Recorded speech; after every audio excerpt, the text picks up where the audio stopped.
Colombia y Guatemala, ahí se ve Guatemala y Colombia. Pues gracias. Yo nací en Ciudad de Guatemala con un papá que nació en la costa, una mamá que nació en la parte fría, en Antigua, se crió entre Antigua, Guatemala y San Juan, Zacatepeques. Pero mis hermanas y yo, tengo dos hermanas mayores, nacemos en la capital, en un hogar cristiano evangélico. Mi papá, contaban que mi papá en su juventud tenía el ministerio evangelístico. Contaban que tenía mucho rema, por medio de él se convierte mi mamá en los años 70, finales de los años 70. Y bueno, nacemos en un hogar cristiano, un hogar bonito. La verdad que los primeros años fue una infancia muy bonita, un papá muy trabajador y siempre nos llevaban a la iglesia, siempre inculcándonos de todo las bases bíblicas, ¿verdad? Y pues, ¿qué les puedo decir? ¿Verdad? La verdad que fue una infancia muy bonita, donde compartíamos con mi mamá, vivíamos en una colonia, en un lugar de Guatemala muy bonito, donde teníamos muchos amigos, donde uno salía y parecía un pueblo porque uno dejaba la puerta abierta, de repente mis papás se iban, y una infancia muy linda también, donde todas las noches mi mamá me reunía con mis hermanas a orar, a decirnos, a aprendernos un versículo, siempre inculcándonos los valores cristianos. Qué tremendo eso, porque aquí en el devocional hablamos mucho de eso. Yo siempre les estoy recordando a los papás, a las mamás, que les hablemos a nuestros hijos de Cristo con nuestro testimonio, pero también con la palabra. De hecho, la semana pasada estuvimos estudiando Deuteronomio, el capítulo 6, el 8, y en varios de esos capítulos se nos recuerda eso, cuando Dios le decía a su pueblo que al llegar a la tierra prometida no se contaminaran y que por el contrario todo el tiempo les inculcaran a sus hijos recordándoles que por la mañana, por la noche, al acostarse, al levantarse, y eso fue lo que usted tuvo en la infancia. Totalmente, siempre lo recordaba mi mamá, siempre con un temor a Dios, siempre nos inculcó el temor a Jehová, el siempre saber que Él nos estaba viendo y que todo lo que teníamos que hacer, Él tenía que hacer para Él, como para Él, ¿verdad? Con temor, más que con miedo, era con temor. Y pastor, ¿en qué momento como que eso empezó a cambiar? ¿Fue de pronto ya en la adolescencia? Porque hubo una temporada donde el pastor se apartó de ese camino que le habían enseñado tan niño. Ocurrieron muchas cosas en su vida y quizá eso también lo llevó. A raíz de que mi papá empezó a hacer mucha plata. Allá en Guatemala. En Guatemala, mucho dinero, cae en un alcoholismo muy fuerte y entonces empiezan los problemas en el hogar. Como en todo matrimonio donde hay un vicio, pero especialmente el de licor, ¿verdad? Entonces empieza a haber una separación de mis padres, primero emocional, primero entre ellos, pero los hijos lo empezamos a percibir. Claro. Y entonces ya empiezan a haber problemas de identidad, al grado que cuando yo tengo más o menos 9 años, ellos deciden separarse, o no sé, la verdad, si tomaron las decisiones juntos, pero mi papá se va y nos deja a mi mamá con 3 hijos. Fue una lucha, puedo recordar esa noche como que si fuera ayer, donde a nosotros con 9, 11 y 12 años, mis hermanas y yo, nos ponen a elegir con quién te vas, con quién te quedas. Y yo creo que fue una noche muy difícil. Eso quebranta mucho a los hijos, ¿no? Total, porque mi papá nos puso a escoger, pero mi mamá decía, no, ellos se quedan conmigo, ellos tienen que estar, en lugar de los hijos es con la mamá. Y entonces empieza esa pugna, esa pelea. Y la verdad que fue muy feo, pero termina mi papá yéndose. Cabe recalcar que atrás de eso habían tantos problemas que hay como 2 años de mi vida que yo hasta el día de hoy todavía tengo bloqueados. Les sigo orando al Señor para que todo recuerdo, para que todo salga a luz, para poder sanar todas esas heridas.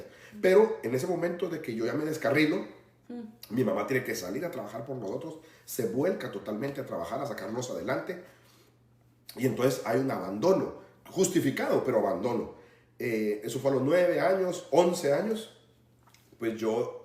Perdón, pastor, vamos a hacer un pequeño paréntesis, porque ustedes saben que en vivo pasa todo. Imagínense que yo hice correr al pastor para estar aquí con nosotros temprano y tuvo un pequeño accidente. Voy a traer papel porque se lastimó un poquito la oreja, pero usted vaya hablando, pastor. Gracias. Ya vengo.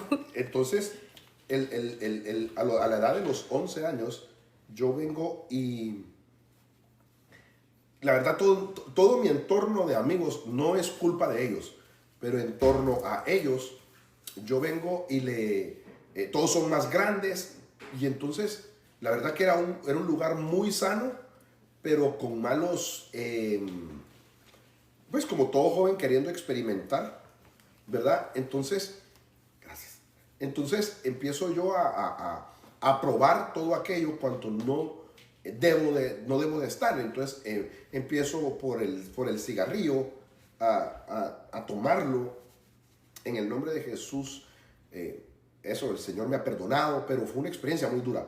Yo vengo y empieza alguien muchísimo más grande, tal vez 10 años mayor que yo, que calculo yo más o menos, y le digo que me enseñe a fumar, y aprendo yo, teniendo 11 años apenas, aprendo yo a tomar un cigarrillo, y entonces empiezo yo por curiosidad, por querer, la verdad es que es por querer ser aceptado, por querer ser aquel que sobresale, ¿verdad? Hoy entiendo que la herida de rechazo empieza a trabajar en mí, y entonces yo vengo y empiezo este proceso. Posterior a esto, como todos son más grandes, claro, hoy tal vez esos amigos no sea tanta la diferencia, ¿verdad? Pero cuando uno tiene 11 años, el tener 4 o 5 años de diferencia sí marca, valga la redundancia, la diferencia. Entonces, empiezo yo entonces del cigarro, empiezo yo a probar el licor. Entonces, para los 11, 12 años, empiezo yo a consumir tabaco, a cigarrillos, licor. Y pues la verdad que mi mamá me regañaba, pero ella tenía que trabajar. Ella tenía mucho que trabajar. Se iba temprano, regresaba anoche. Y no es que nos descuidara, pero nosotros voy a hablar por mí, me aproveché de la situación para volcarme a las calles.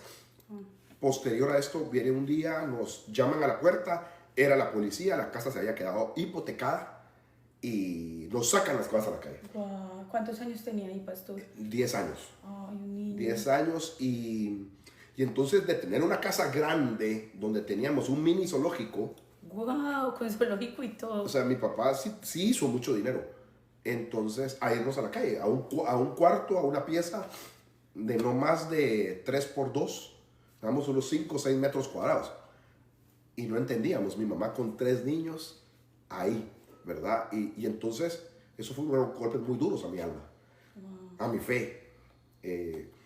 Porque uno empieza a preguntarse muchas, no entiende muchas cosas, nos toca aceptarlas.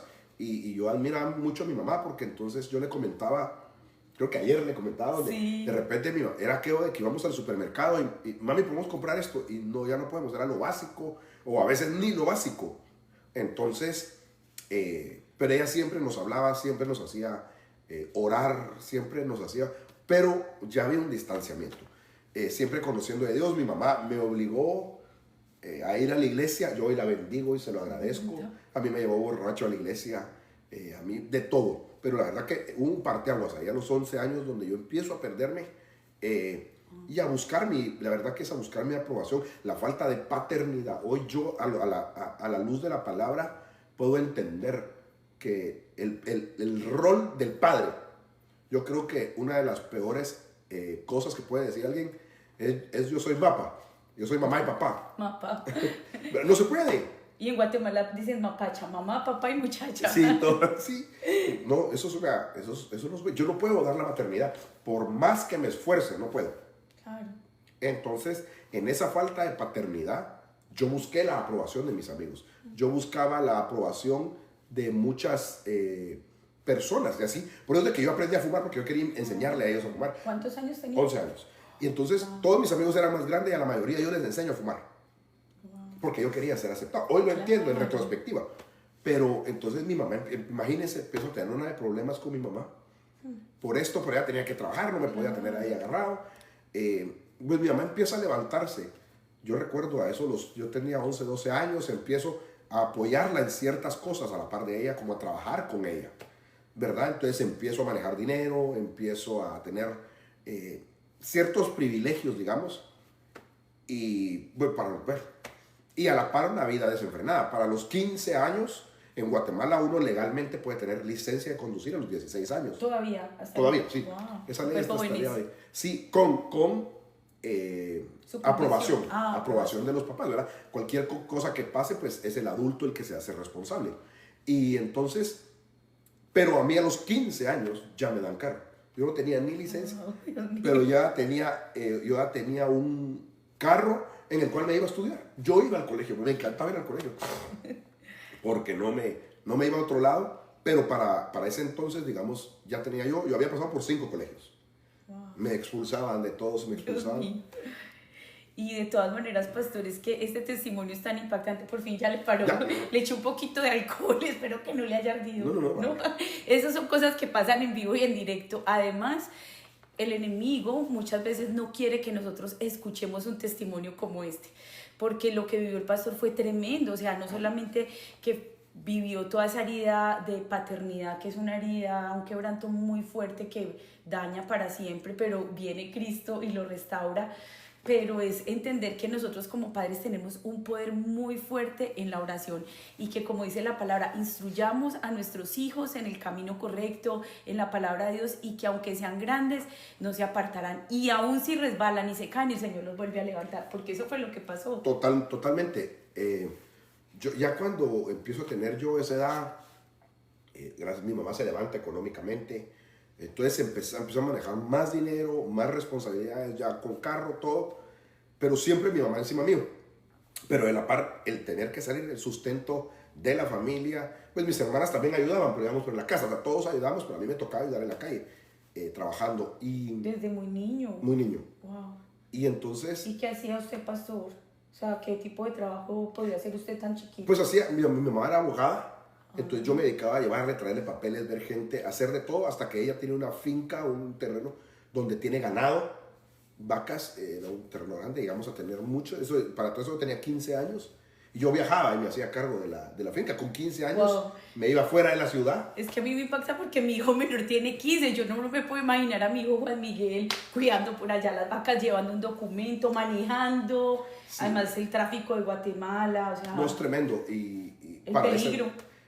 Todo empezó porque un día mi mamá estaba, lo recuerdo también, creo que era un jueves, pero tengo la escena donde era anoche y ella me llama, ella estaba sentada con una taza de café y me dice, Colombiano. me dice, Moshe, ¿en quién confío si no en ti? Y yo, sí, claro, mami, yo estoy aquí.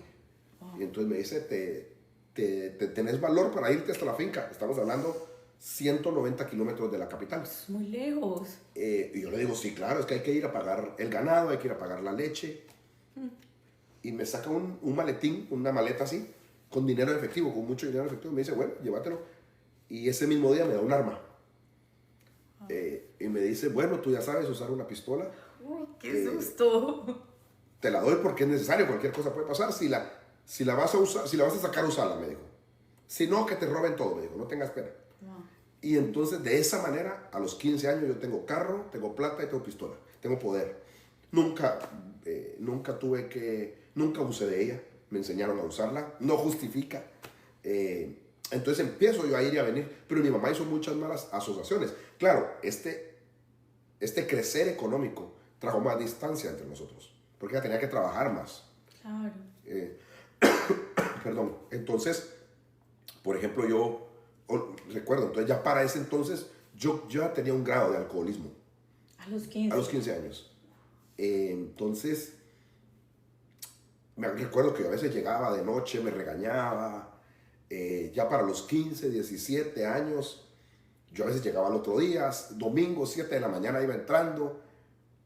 Mi mamá hizo de todo. Pero a veces me decía, te cambias la camisa, te lavas los dientes y nos vamos. Y así me llevaba a la iglesia.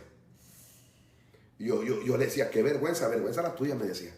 Si yo no, porque imagínense, ¿a qué huele una persona que estuvo toda una noche de fiesta? Claro, terrible, el tufo. Todo. En Guayabao decimos en Colombia, en Guatemala dicen con la resaca viva, o sea, De goma. con la goma. Entonces, y lo peor es que yo de repente me empezaba a dormir en la banca y despertarte. Como buena mamá. Entonces, ahora es chistoso, pero yo le decía, mami, qué vergüenza. No, vergüenza la tuya. Entonces, ella hizo todo lo que pudo, pero yo era una persona muy rebelde. Pero a esos 15 años... Por esa herida paterna, ¿no? Totalmente. Y ella trataba de llevarme y hacía lo que podía. Pero yo teniendo 15 años y con todo eso, mi hermana grande queda embarazada. Entonces, es una historia También muy estaba larga. muy jovencita. ¿Eh? 17 años. Uy, no. 17 De verdad que años. su mamá pasó por cosas muy difíciles. Difíciles. Ella, pues a esa edad, queda embarazada. Es una historia muy larga. La gente no nos cree, pero es cierto. Yo me enteré la noche que mi sobrina nació. Mi hermana se miraba gorda porque la niña se le puso aquí como de lado. Mi mamá tampoco sabía. La única que sabía era mi hermanita. Wow, No, guardaron el secreto, el secreto. 9 meses. 8 meses, porque nació de 8. Uy, Y increíble. bueno, entonces nace mi primera sobrina. Hoy tiene 27 años. Y es una bendición, pero es un momento muy duro. Mi mamá no permite, ella se quería casar mi hermana quería casarse con la persona, el papá de mi sobrina. Mi mamá no lo permite, le dice: estás muy joven, espérate, pensalo, yo te voy a ayudar, yo esto, y así lo hace. Pero qué lindo que ella pensó así, porque a veces obligan a una parejita a casarse y eso no, pues no lleva a nada bueno, porque finalmente pronto no se aman, solo fue una aventura. Y yo creo, pastor, que uno debería decir que eso no son hijos no deseados, sino hijos no planeados, pero la mayoría de veces esos hijos no planeados son un regalo de Dios. Totalmente. Porque Dios es el que da y quita la vida, y si Dios permitió que naciera aún fuera del matrimonio, no fue planeada esa niña, pero seguro que es una gran alegría para la familia. Es un parteaguas. Nosotros, la verdad que mi sobrina vino un momento clave donde vino a unirnos otra vez. En medio A de los todo 4. ese dolor. Totalmente. A mis 2 hermanas, a mi mamá y a mí, nos estábamos distanciando. Ella viene y eso nos vuelve a unir. ¿Y cómo fue ese impacto, pastor, que de la nada está teniendo una bebé para su mamá, para Fue usted? algo muy fuerte, muy fuerte. Yo les podría una hora y les cuento esa historia de que esas 4 o 5 horas que fueron. Pero yo recuerdo que unos vecinos nos ayudan, mi mamá no estaba, porque estaba trabajando, era noche, ella llegaba a 12 de la noche de trabajar. Y ese día fue un día de mi sobrina nació, en la madrugada. Fue un caos, pero yo recuerdo esa mañana siguiente donde pues ya nació mi sobrina, se caen mis hermanas y mi mamá me dice: vámonos. No teníamos nada, no teníamos un pañal, nada. Pobrecita, ¿cómo aguantó ese secreto sola? Y para todo esto, cortos de plata, ya empezaban otra vez el ciclo de problemas. Yo me recuerdo que me subimos al carro y yo iba a manejar. Y me volteé y me dice: Moshe, ¿qué vamos a hacer? Ella fue la que nació en el Roosevelt. No, esa fue la segunda. Ah, ok. ¿Qué vamos a hacer? Y yo le digo: yo no sé, decime. Y nos ponemos a llorar en el carro. Pero bueno, salimos a comprar un paquete de pañales a ver qué hacíamos. Entonces cambia nuestra vida. Pero el desenfreno sigue. Viene una crisis económica muy fuerte, muy fuerte. La economía siempre fue muy fluctuante porque mi mamá fue una muy mala administradora. No la culpo. Ella de la noche a la mañana pasó de ser ama de casa a ser cabeza de casa. Claro. Y por ende nosotros aprendimos a ser muy malos administradores. Entonces, ya para los 17 años más o menos, ya tenía mi sobrina. Yo recuerdo para los días del padre, yo con 17, 18 años, corriendo en el colegio para los días del padre. Tantas cosas que guardo en mi corazón y son muy lindos, pero fueron épocas difíciles. Difíciles. 2 años y medio después, mi hermana vuelve a quedar embarazada. Esa fue la que nació en el Roosevelt, que es mi sobrina pequeña. Y mi mamá hace lo mismo: no te cases, espérate, yo te ayudo. Entonces mis sobrinas viven con nosotros hasta más o menos hace 15, 16 años que crecieron conmigo. Hoy tienen 25 y 27. O sea, usted ocupó como esa figura paterna en la vida de las sobrinitas. Su papá figuraba, al principio figuró, después él se fue a vivir fuera de Guatemala, se desapareció, pues tenía que trabajar, yo no sé. O sea, él sí estuvo y no estuvo, entonces, pero realmente la figura estable de una paternidad, de un hombre siempre fui yo. Sí, claro. Yo siempre digo, fue como mis primeras hijas.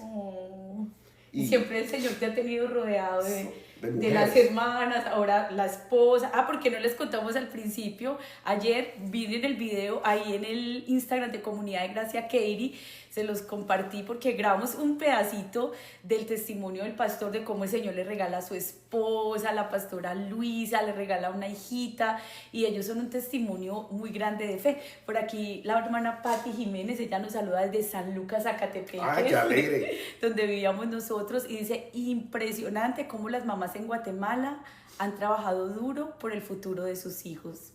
Totalmente. Yo lo digo en juego, pero a la vez no. Después de Jesús, mi mamá, o sea, de superhéroe, mi mamá, con sus errores, con de todo. Yo le digo a la iglesia, a mi mamá le hizo falta capa. Esa mujer dio la vida por nosotros y literalmente. yo la vi sufrir mucho. Fueron tiempos difíciles porque mi mamá, en ese vaivén, mi mamá sufrió un secuestro. Nosotros vivimos el tener que estuviera secuestrada. Recuerdo también el día que la liberaron. Mi tío se involucra, un tío que yo amo y es con el que mejor relación tengo. En un hospital de la Casa Roosevelt, que es una vía principal de Guatemala.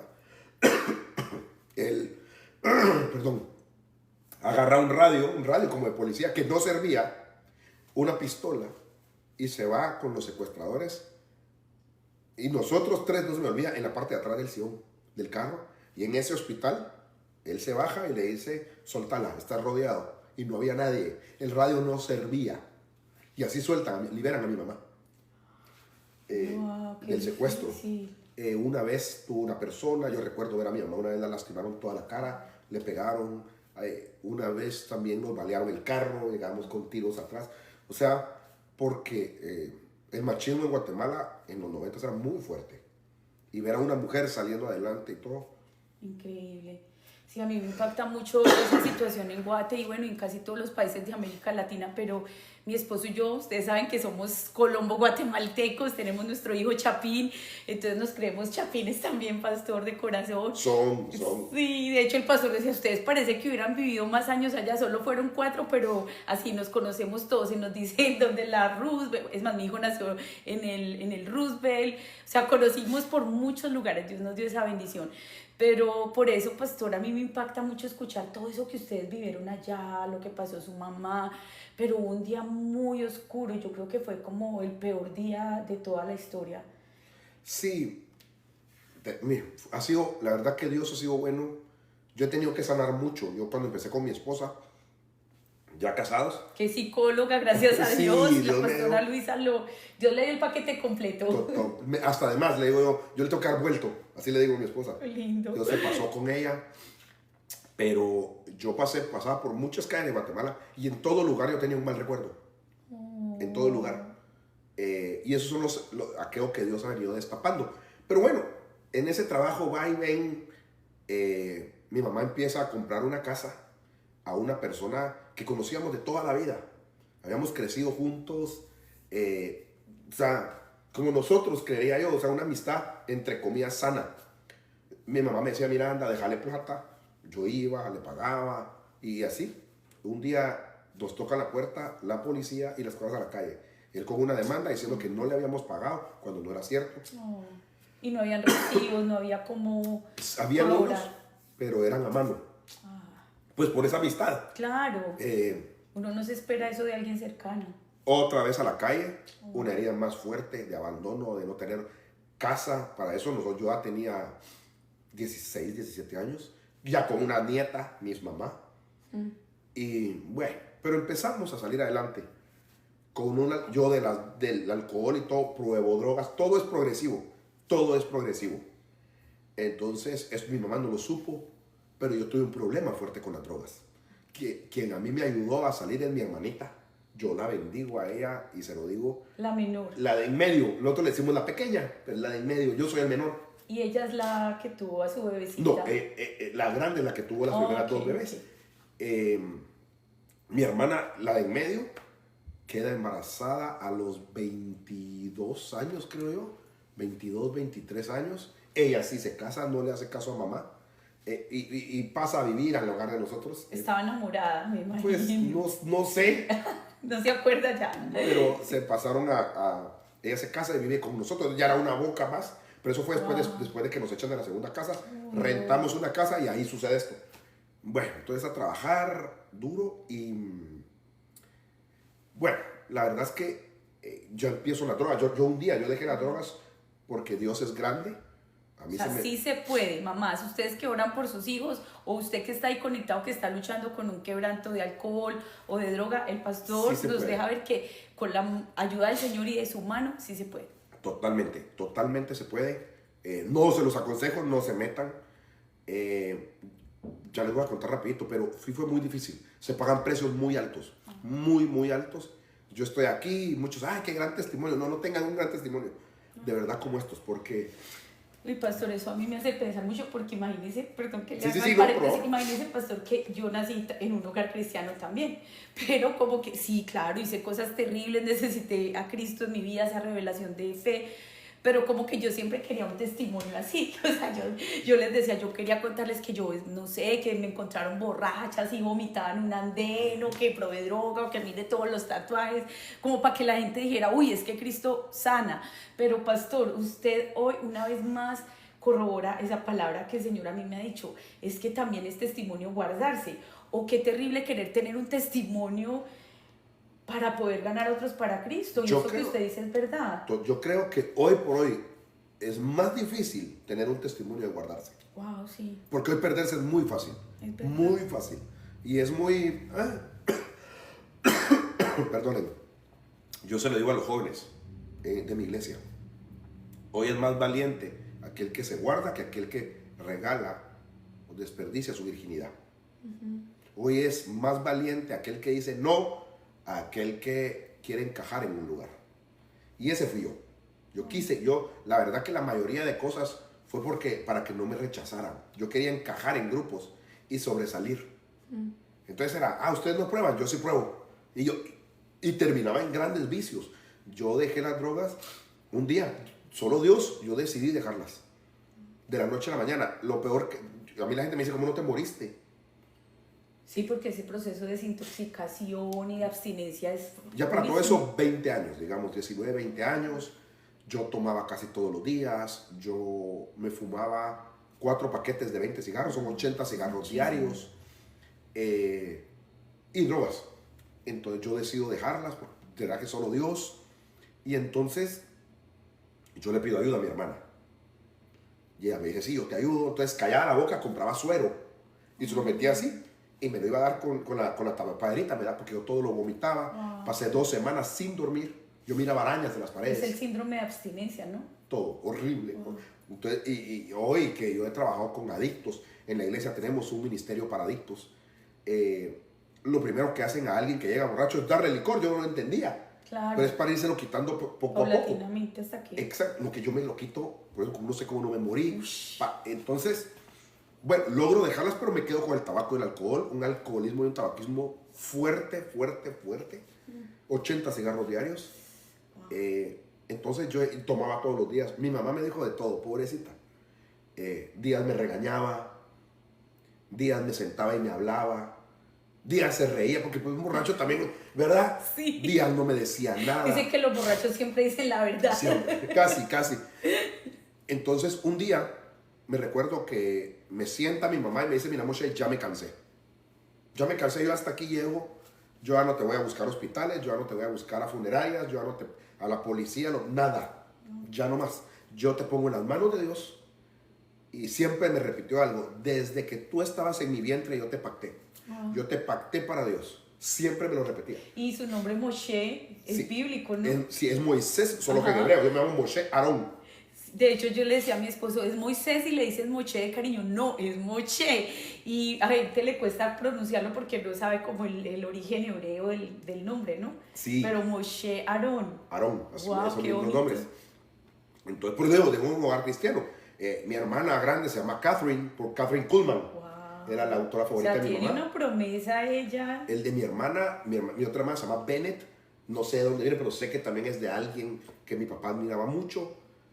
Todos con un propósito. Entonces mi mamá me decía, desde que estabas en mi vientre yo te pacté, tú vas a llegar a los pies del Señor.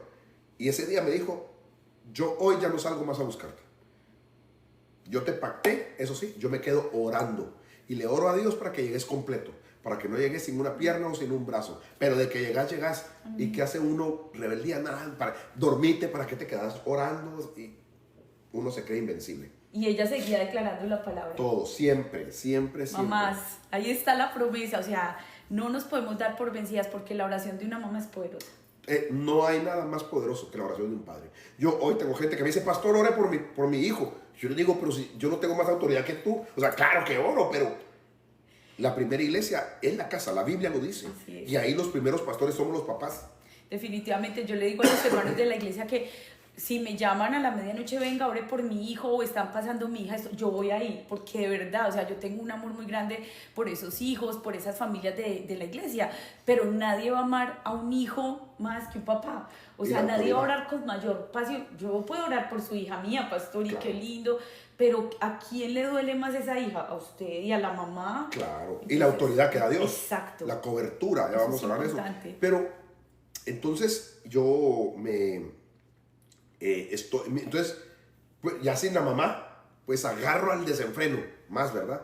Hay un dicho que es en Guatemala, existía una marca de calcetines, y el anuncio decía, calcetines Flamingo, de lunes a domingo. Entonces yo le decía, yo era borracho Flamingo, de lunes a domingo. Uy, terrible. Y entonces me volví, pero era un alcohólico activo, porque trabajaba, entre comillas, porque ¿qué puede trabajar un borracho?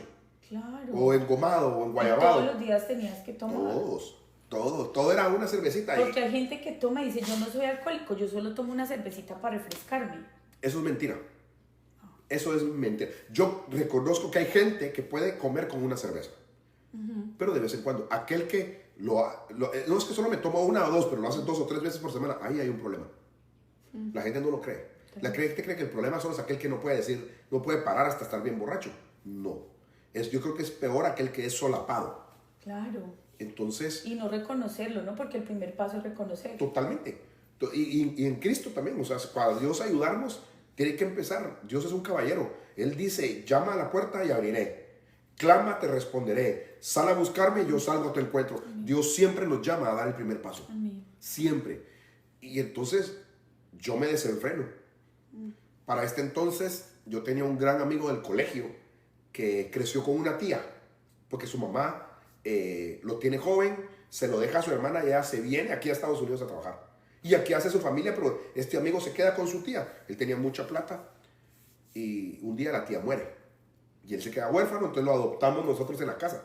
Para ese entonces, 22 años tenía yo. Lo adoptamos, se vuelve parte de la familia. Y bueno, ahí estábamos.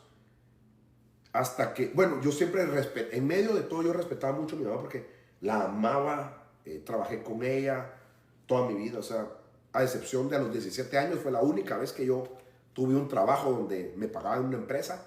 Yo dejé de estudiar para ayudarle a mi mamá a pagar el estudio de mis hermanas y a sostener la casa. Trabajé un año en un Sears. Fue el único año que no trabajé con ella. Pero bueno, entonces llego a los 20 y algo de años, grave de alcohol. Mi mamá me llevaba a la iglesia, me soltó, ya no me decía nada, pero siempre oremos para todo eso. Navidades, por ejemplo, ¿verdad? Que son etapas bonitas. Muy tristes. No, yo no sé cuántas navidades pasé sin recibir un regalo. Hasta el día de hoy a mí me cuesta recibir un regalo. Me da vergüenza por eso. Claro. Pero entonces mi mamá me decía, mira, llévame, tráeme. Y yo le hacía caso.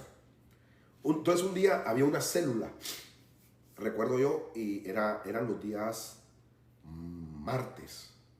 Y llévame. Ella me decía, llévame para que yo recibiera. Claro. Entonces yo la llevé y me acuerdo que yo así sentado esperando que terminara, porque yo los martes me juntaba con unos amigos a jugar para póker y a tomar. Entonces yo, que se apure, que se apure. Y bueno, entonces termina el grupo, la célula, y se ponen a orar. Como yo siempre he sabido, pues me pongo en posición de orar y me pongo a orar genuinamente. Pero entonces hay una persona y empieza a darle palabra a todos. Y yo estoy ahí, mi mamá está a mi lado derecho. Y le empieza a dar palabra a ella. Yo no recuerdo qué tanto le dijeron, pero sí recuerdo que le dicen, prepárate para tu encuentro con tu Señor. Y yo escuchando, dije, ahora les voy a contar porque se pasan conmigo, eso fue en el 2006, se pasan conmigo y me empiezan a dar palabra. Yo no me recuerdo qué me dijeron. 2 cosas me recuerdo. Me dicen, ahí la primera vez que me profetizan que yo voy a ser pastor, y Dios me habla a través de la persona y me dice, no te separes de tu madre ni un momento, y yo te recompensaré en gran manera. Y yo quería que se acabara porque me quería ir a tomar y a jugar cartas. Terminamos, nos montamos acá y nos fuimos. Al día siguiente yo le cuento eso a mis hermanas. Mi mamá, en su sed de buscar de Dios, tan linda ella, ya no nos presionaba, ya éramos adultos, encuentra un retiro de una iglesia y ella viene y se lo paga. Y miren, el viernes después de retiro. Y nosotros, wow, bueno, qué bien, mami, te va a servir, qué bueno que te vayas. Y entonces pasa esto el martes. Entonces les digo yo, algo va a pasar el fin de semana en el retiro. Dios, mi mamá, tener un encuentro con Dios. Y así que chévere, que no sé qué. Así se quedó. Viernes, recuerdo yo muy bien, fui a dejar a mi mamá a la iglesia. Dios, mami, que te vaya bien. Yo la dejé a las 6 de la tarde y me fui para la playa. Unos amigos tenían un restaurante y era el aniversario. ¿Se imaginan esa fiesta allá? Yo me fui, regresé el domingo, más malo que lo malo. Goma, guayabado. Y había que ir a traer a mi mamá. Recuerdo yo que le digo a mis hermanas, les di dinero. Y le digo, vayan a traerlas ustedes. Compren McDonald's o algo. Y se vienen. Ese domingo llega mi mamá. Mi mamá era otra. Wow. Yo tengo fotos de una semana antes. Hasta porque, el rostro sí, le cambió. mi mamá tenía unas manchas, digamos, de sol. No las tenía. ¿Qué? Yo tengo fotos porque una semana antes fue la graduación de una de mi prima. Y le tomaron fotos. Y tengo fotos del retiro. Mi mamá es otra. Era otra. Se cumplió que el corazón alegre hermosea el rostro. Total. La cosa es de que el domingo comemos toda la familia juntos. Y bueno, nos vamos y todo. Miércoles asesinan a mi mamá.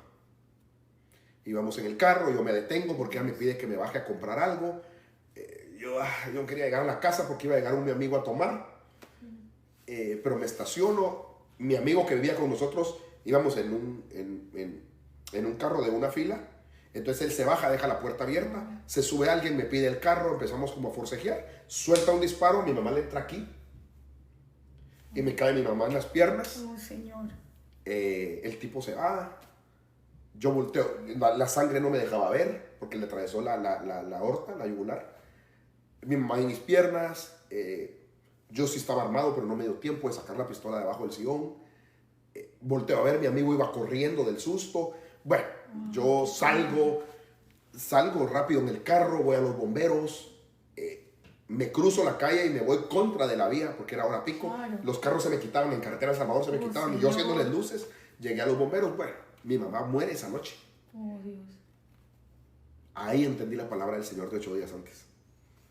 Yo bendigo a Dios, no fue fácil, pero bendigo a Dios porque la permitió que su alma fuera libre. Mi mamá, yo no tengo la menor duda que donde sea que la tenga el Señor, está con el Señor. Amén. Amén. Pero fue un impacto muy duro, muy, muy duro. Pues nos quedamos huérfanos. 22 años tenía yo. Con la carga de una familia. Mi mamá nos ayudaba a todos. Entonces, a empezar a salir cada uno adelante. Durísimo.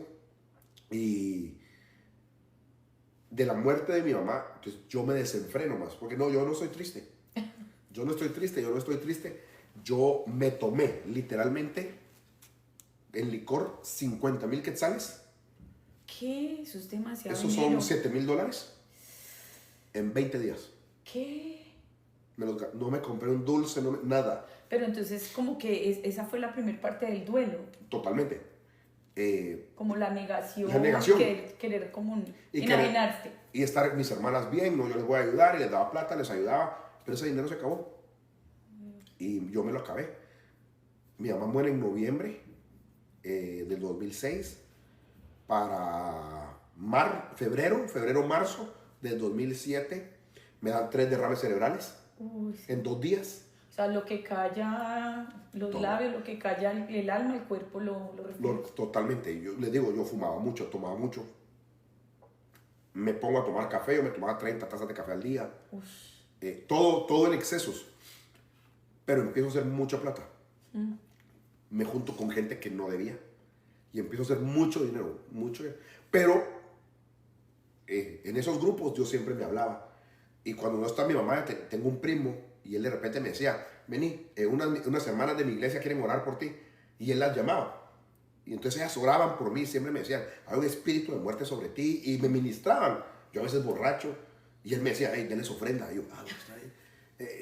¿Verdad? Entonces Dios me habló por muchos lados. Pero, miren, atrás hay mucha historia. A mí me dispararon 4 veces. Nunca me pegaron, me trataron de asaltarme, de todo. O sea, definitivamente sí o sí Dios lo tenía para este tiempo, para esta hora y para ese propósito, porque lo libró de la muerte tantas veces. Muchísimas veces. Y con mi mamá, nos pasó, donde íbamos a lugares y le dábamos la espalda a la gente y mi mamá me decía, orá para que no nos disparen, porque a veces era gente que quería robarse cosas y mi mamá se paraba como abogada a decirles que no, cosas con verdad. Y bueno, Por aquí escriben, dice, ay, de Dios tenía un propósito con su vida, amén. Imagínate dónde lo tiene hoy sirviéndole, porque después de eso fui a Colombia, viví un tiempo en Colombia también. sí, mi mamá deja unos juicios y yo me meto a pelear con gente de mucho dinero y de mucho poder corrupto, pero poder corrupto en Guatemala. Entonces empiezan a perseguirme a mí. Tanto que yo la verdad me voy a Colombia huyendo. Me voy a Colombia huyendo, unos amigos me dan donde vivir y bueno, y ahí viví 2 años. Yo cuento lo bonito porque la verdad que fue lindo y fue alegre. En varias ciudades de Colombia, ¿no? Sí, sí, sí. Pero fue difícil. Recuerdo la primera Navidad que yo estuve allá en una pieza, en un cuarto, solito, con una sopa de vaso. Le contaba al pastor Federico, a mí me da nostalgia cuando escucho ahí una canción muy tradicional de Colombia, en diciembre, que es Cali Pachanguero. Ajá. Cada vez que la escucho, porque yo recuerdo que la escuchaba afuera, yo en el cuarto sentado en una colchoneta, comiendo una sopa para Navidad o para Año Nuevo. Bueno, fue lo mismo, solo. Nadie me podía llamar, yo no podía llamar a nadie porque me estaban cubriendo. Pero entonces, pasa todo eso, yo regreso a Guatemala porque mi hermana grande se pone enferma. Y ya no estabas como en peligro, ya no corría peligro. Sí, todavía. Pero ella se pone muy mal. Decidiste Y arriesgar me vengo y así vuelvo yo a vivir en Guatemala. Y eso fue 2008, 2007, finales, no, 2008. Pero ahí yo decido buscar ayuda. Y yo escucho del apóstol Norman. Yo escucho de él. Yo, la verdad que llevaba una vida muy, muy mala, de muchos excesos. Pero empezó todo a colapsar nuevamente, porque era un ciclo repetitivo. Y entonces busco al pastor Norman, llego con él me dice, claro, yo te voy a ayudar. No así, sino con sus palabras, sentate, no sé qué, tan lindo que era, yo lo amo. Pero me dice, ok, pero para todo eso yo toco fondo, antes de eso. Ya recuerdo, toqué fondo, me quedé sin nada. De tener un gran negocio, de tener mucha plata, de salir a rumbear sin pensar en la cuenta de un molesto, como dice la canción de Bacilos. Yo sí sé qué es eso. A no tener nada, duermo una noche en la calle, lleno de vicios. No dormí esa noche en la calle, por supuesto, llorando, preocupado, sentado en la calle, preguntando, y así busco yo de Dios. Yo bendigo a mis hermanas, ellas vivían juntas en ese entonces, y yo digo que ellas me dieron donde dormir porque era su hermano. A mí nadie me confiaba nada, porque yo tenía malas amistades, muchos vicios, todos mis tíos, todo el mundo decía, este Moshe es un perdido, de todo lo peor que pueden hablar, ese era yo. Y también mis hermanas también, pero ellas siempre han creído en mí. Y me dieron donde dormir, era su hermano. Claro. Entonces yo caigo en una depresión muy fuerte y así busco de Dios. Entonces voy con el apóstol Norman y entonces él me dice, ok, yo te voy a ayudar, y me pone en una iglesia. Aquí vas a servir, porque yo no tenía nada que hacer. No tenía trabajo. Y para eso yo toqué fondo y con deuda de 3 millones de quetzales. Estamos hablando de $400,000. Es demasiado. Y yo no tenía para comprarme un dulce. Y debía ese dinero. Entonces empiezo yo a servir. Y entonces el apóstol Norman cada 15, 20 días me ministraba. Y así empiezo yo mi proceso en marzo del 2008. Eso es tan importante, pastor, que lo mencione, porque mucha gente dice, pero ¿cómo es eso de que uno llega a Cristo y que Él sí puede transformar, que Dios puede sacarlo a uno del alcoholismo, de la adicción al tabaco, de la depresión, la ansiedad?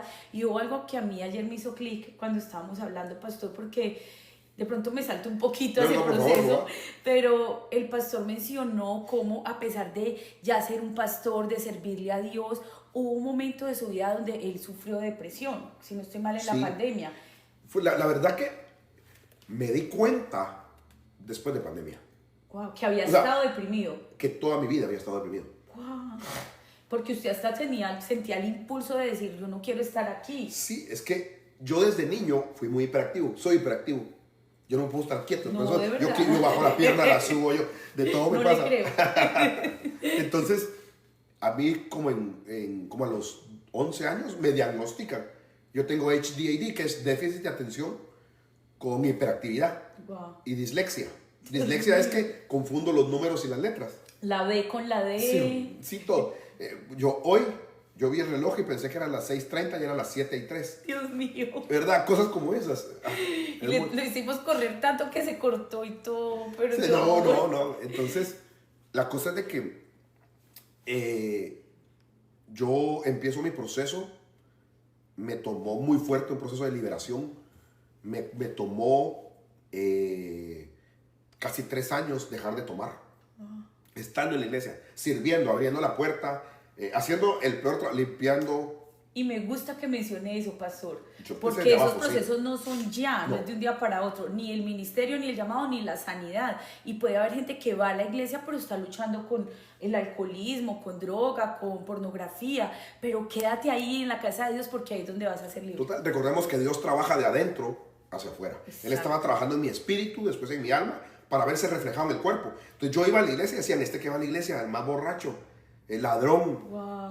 Y era cierto, pero Dios estaba trabajando en mi interior, Qué lindo. en mi identidad Wow. como hijo de Dios. Y entonces yo, al 2011 fue que dejé realmente de tomar. Fumé un año más, exactamente un año más. Pero en el 2012 yo me pongo con mi amigo, que es mi hermano, yo lo amo como mi hermano. Decidí, un día nos pusimos una borrachera, pero una borrachera, la peor que me puse. Y ya estabas yendo a la iglesia. Ya, nos tomamos 15 litros de aguardiente.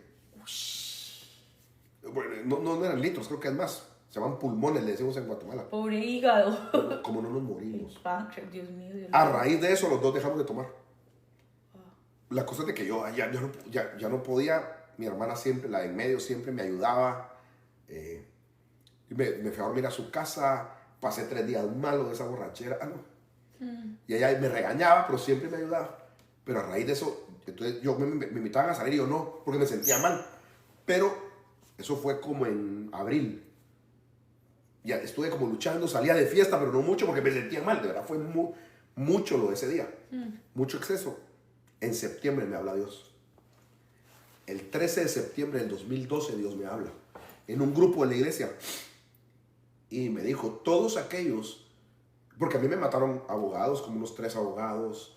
A mí me mataron, pues a mi mamá me mataron. De todo. Como les cuento, anduve huyendo. Fue una cosa muy difícil. Pero el 13 de septiembre del 2012, Dios me habla por medio de alguien. Y ese día me dijo, todos aquellos que te perseguían, ni uno está vivo. Y vive Jehová, que yo no maté a uno solo. Y tuve la oportunidad. A mí gente me dijo, ya sabemos. Yo le dije, no. Yo no me voy, por el mismo temor que me inculcaron de Dios, yo no me voy a manchar las manos de sangre. Yo tuve la gente enfrente mío para matarla, que me andaba buscando. Y nunca les hice nada. Y Dios me dice, todos aquellos que te buscaban para matarte, buscaban tu vida, ya no están. Hoy eres libre. Yo ese día caigo de rodillas a llorar. Pero me da una condición. Y me dice, el día que tú te tomes un trago, ese día empieza tu caída. Yo ese día tomo la decisión de dejar de tomar. Definitivamente. Y ya no, ni un solo trago. Y aquí estoy, 13 años después. Qué poderoso, pastor. Y es que definitivamente con las cosas de Dios no se puede jugar. O sea, Dios da tantas oportunidades, pero también la palabra dice que como un padre disciplina a su hijo a quien ama, así es Dios con nosotros. Como que te perdono, te ayudo, te restauro, pero hay límite. O sea, como Total. que hay un momento cuando dice ya no más. Sí, Y eso pasó, ¿no? Dios es un padre perfecto. Y Él me dio tiempo que yo lo hiciera. Pero al ver que no lo hacía, me dijo, bueno, hasta aquí. Como a los hijos, no, tú, mira, hace esto. Pero hay un momento donde uno tiene que tomar autoridad y aquí el papá soy yo y haces esto. O yo soy la mamá, ¿verdad? Por el bien de los hijos. Pasé unas situaciones dificilísimas económicas para entonces. Yo, el primer año, para todo eso yo ya iba a lugares a predicar, ya le daba clases a los niños, ya hacía más cositas. Desde el 2009, aún tomando y todo, me dejaban servir. Yo creo que muchas victorias están en el servicio a Jehová, pero con discernimiento. Así No es una regla. A mí el apóstol Norman, él tuvo el discernimiento de ponerme a servir en ciertas áreas. A mí me ha pasado como pastor, me imagino que a usted. Pero hay gente que no, siéntate. En mi caso no, era sirviendo que Dios me estaba glorificando. Y eso fue 2012, yo dejo de tomar, dejo todo, entonces me vuelco a Dios ya totalmente. Esa pequeña área de mi corazón que hacía falta, se la entrego. En el 2013 ya me ungen a mí como pastor y empiezo a fungir como pastor. Pero todavía había heridas. Yo recuerdo que a mí la gente me dice de sanidad del alma, ¿dónde lo aprendiste? Y yo no sé. Hincado. En carne propia. No, hincado y con Dios. Yo leía la Biblia y me hincaba y le decía, Señor, sáname, sáname. Y todo lo que yo, hoy con mi esposa, Dios me dio una esposa hermosa y me dio una esposa escriba. Yo le digo, mira, escúchame, y le cuento lo que tengo aquí y ella lo pone en papel lindo. Entonces estamos haciendo un manual de sanidad del alma. Porque yo todo lo tengo aquí. Yo lo he enseñado muchas veces, pero nunca hice nada. Porque yo no sé escribir bien. O sea, no sé cómo ponerlo en plasmarlo. Y ahora lo estamos haciendo. Y menciono eso porque a mí mi primer proceso de sanidad del alma me tomó 7 años. En 7 años que yo recuerdo que una vez mi hermana me dijo, yo le tenía que hacer un cheque. Y entonces, porque cada vez que venía la fecha de la muerte de mi mamá, era que era nostalgia y empieza a ponerse uno triste, que en el mundo es normal. Pero ese día, mi hermana, entonces yo le digo, con mucho gusto, mira qué fecha soy. Hoy es, y nos volteamos a ver los dos. Era el día que mi mamá había muerto y no lo recordamos. Ese día yo ahí cerré mis ojos y le dije, gracias Señor, ya sanó.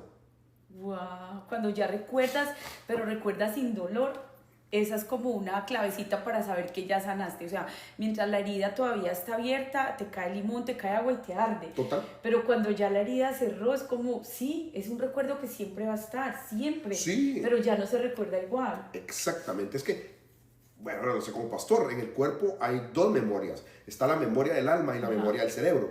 La de aquí, la de la mente no se va a borrar. La de aquí se sana y se olvida. Entonces uno recuerda y a Dios lo hace recordar. Yo recuerdo a mi mamá y no es que no llore, de repente lloro porque la extraño. Claro. Pero ya no es con pesar. Ya no es así, y desgarrarme las vestiduras, no. Sino que lloro y ya, pasó. Wow. Es increíble. Yo creo que para ir terminando, yo creo que esta palabra y este testimonio hoy nos ha quebrantado a todos. Nos ha hecho pasar por todas las emociones de mamá, de papá, de saber cómo Dios puede restaurar, de cómo a veces pretendemos en un día ser sanos de todo lo que nos ha costado años meternos, como dice mi esposo. Sí. Y son procesos, ¿no? Y con eso quiero terminar porque a mí me ungen como pastor. Hay muchas cosas que ya empiezo a trabajar para Dios, pero habían heridas. Habían heridas. En el 17, muere el apóstol Norman. Yo me vuelvo a sentir huérfano. Claro. Él fue mi papá para mí. Dios me saca de donde yo estaba sirviendo.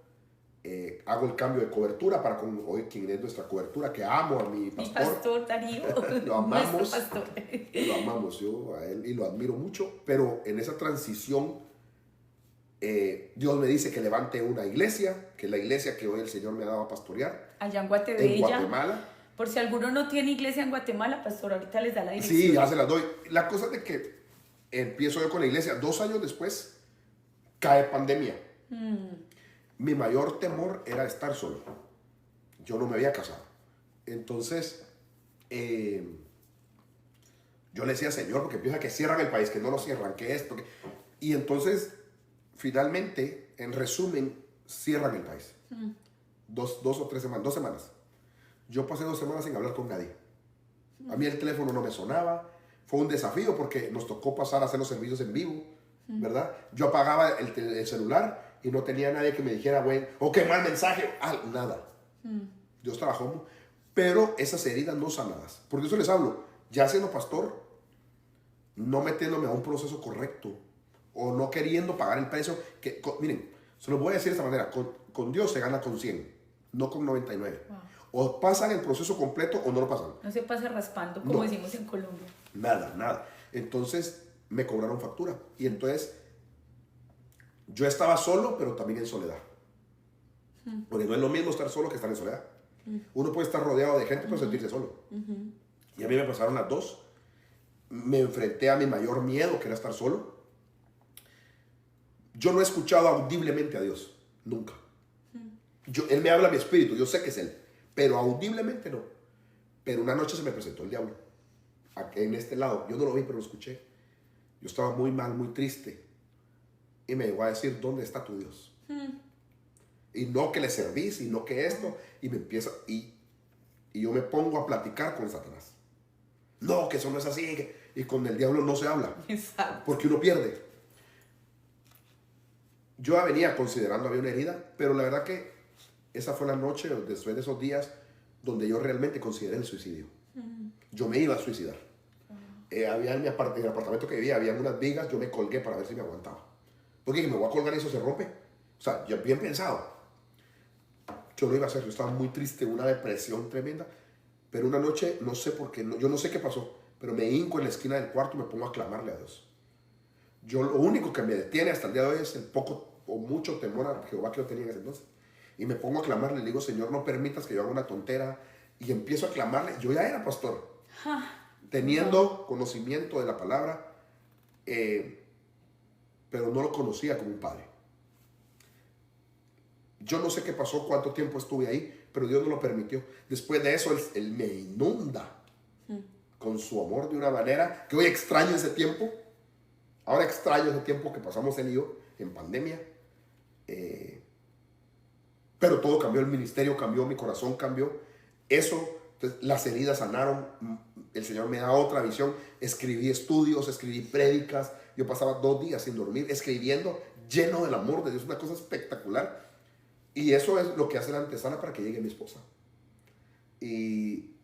Pero ya estando casados, el primer año de casados, un día, yo sí sabía que sufría de ansiedad por todos estos vicios, pero había aprendido a manejarla, entre comillas. Y eso fue lo que me pasó en pandemia. Y hasta que un día Dios la usa, no sé cómo llegamos a hablar, y ella me hace ver que yo padezco de depresión también.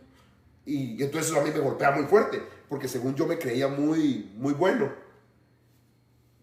Entonces me doy cuenta de eso, Dios me abre los ojos y caigo en una depresión. Wow. Para aceptar eso. En esos días ella me tuvo que aguantar. ¿Quién quiere un esposo tirado, deprimido? Pastor, muchas cosas. Y yo llorando un día le dije, busca ayuda, por favor busca ayuda. Yo no lo voy a hacer, es mentira. Y ella busca ayuda. Entonces voy con un psiquiatra, me medica para salir de esto. Eso fue hace 2 años. Gracias a Dios ya dejé la medicina. La medicina nos ayuda, pero no tenemos que depender de la medicina. Si no nuestro primer recurso tiene que ser Dios. Amén. Y la oración. Amén. Pero cuando no es suficiente, Dios dejó la medicina, pero no acepten un diagnóstico de ansiedad, no acepten un diagnóstico de depresión y que tienen que estar medicados. Sí, tal vez un momento, solo es una ayuda. Yo hoy se los puedo decir, yo salí adelante. Y aquí estoy porque Dios es grande. Amén. Con Dios sí se puede. Amén. Y hoy tengo una familia que amo, un ministerio. Con todo esto que viví, que traté de resumírselos, el Señor nos ha dado con mi esposa un ministerio de restauración y de liberación. Predicamos lo que vivimos. ¿Qué podemos hablar sino de un Dios de amor? Pero como tú decías, la pastora, un Dios también que en ese amor nos corrige, nos disciplina y nos endereza. Amén, amén. Y hoy eso somos. Gloria a Dios, pues definitivamente solo bendecir el nombre del Señor por ese testimonio tan grande que hoy a ti y a mí nos deja una lección impresionante, que con Cristo se puede. Si Dios lo hizo con el pastor Moshe, también lo hará contigo, con tus hijos, con tu familia. Entonces, que algo de todo lo que el Señor hoy nos ha hablado se quede en nuestros corazones y que también lo podamos vivir. Por acá muchos están comentando, Blanquita cree por ese testimonio en la vida de su hijo, en la vida de su hija. Bueno, tiene 2 hijos y una hija que ha pasado por quebrantos muy duros, pero ella se mantiene fiel y firme. Muchas personas aquí comentando en TikTok. Gracias a todos de verdad por haberse conectado. Todos ustedes también en Instagram, les amamos en Cristo Jesús y les recomendamos que sigan orando por este ministerio. Pastor, ¿cómo lo encuentran acá en las redes sociales? ¿Cómo lo encuentran en Guatemala? Gracias, sí, nos pueden buscar. La iglesia se llama Iglesia Familia de Reino. En Facebook, en Instagram estamos como Familia de Reino GT, creo yo, sí, Familia Reino GT es el usuario, o Familia Reino. Y nosotros tenemos la iglesia en Fontavela, en el centro comercial Fontavela. A la par hay un hotel que se llama HQ Fontavela. Ahí estamos todos los domingos en el HQ Fontavela, tercer nivel, Salón Ares. Ahí van a encontrar una casa de amor donde no se juzga a nadie. Somos una familia más que una iglesia, donde los vamos a recibir con los brazos abiertos y los vamos a ayudar y guiarlos en ese proceso que Dios quiere llevarlos. Yo, como le digo a todos, yo no voy a vivir su proceso. Yo no me voy a subir